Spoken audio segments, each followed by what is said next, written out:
One, two, three.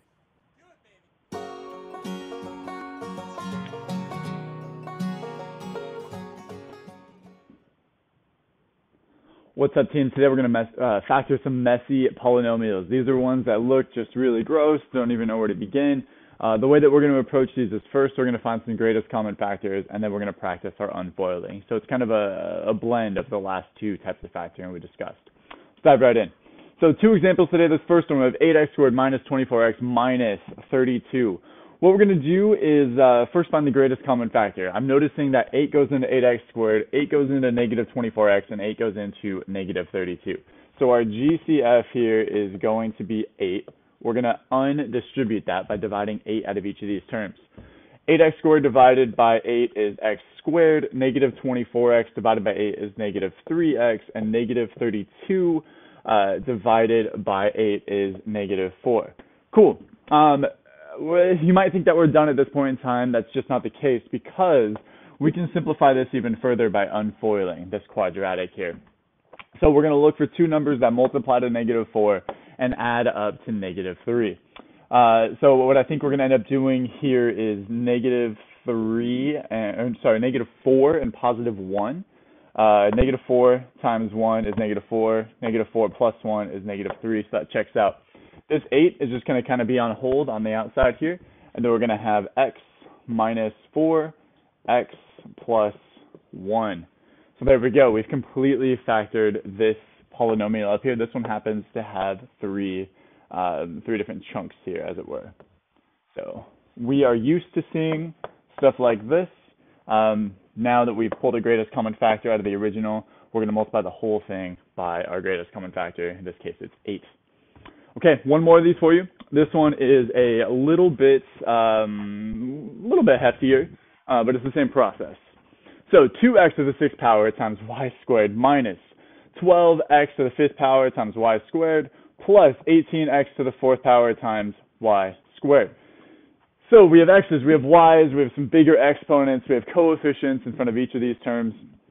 Let's look at everything here separately. We're going to look at the coefficients and then the x's and then the y's and see just what is in common, what kind of factors each of these share. So coefficients first, 2, negative 12, and 18. The greatest common factor between just the coefficients here is 2, because 2 goes into 2, 2 goes into negative 12, 2 goes into 18. Cool. Let's look at the x's. Here we have 6 of them. X times itself 6 times. Here we have 5, and here we have 4. Well, the greatest amount of x's they have in common is 4, because I can divide 4 out of this one, I can divide 4 out of this one, and I can divide 4 out of this one. So x to the 4th, and then our y's, well, each of them has a y squared. That means they all have a y squared in common. So our greatest common factor in this case is a little bit gross. It's 2x to the 4th power times y squared.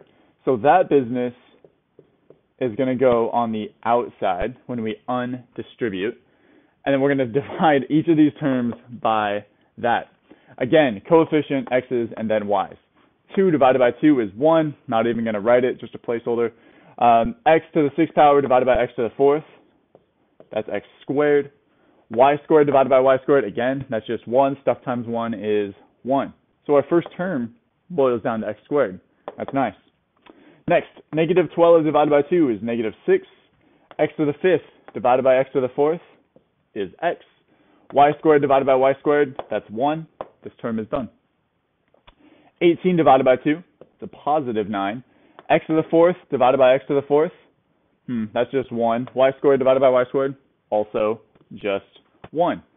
Okay, so after we factored the greatest common factor out, we end up with a kind of nice quadratic in here that we can unfoil at this point in time. So this 2x to the 4th y squared is going to just sit outside. I'm not going to do anything with it anymore. Now we need to find two numbers that multiply to positive 9 and add to negative 6. I noticed that 3 times 3 is 9, but 3 times 3 is positive 6. But negative 3 times negative 3, also positive 9, but those add up to negative 6. So we're going to do x minus 3 times x minus 3. And we can simplify this just a touch further. Throw some equal signs out here. And we'll say that this equals 2x to the 4th power y squared. That's just this greatest common factor. I didn't do anything with it. And then I'm going to do the x minus 3. I'm just going to square that. There we go. So factoring some messy polynomials, there's oftentimes you might see something like this and be like, oh boy, I can't unFOIL that. I don't know what to do.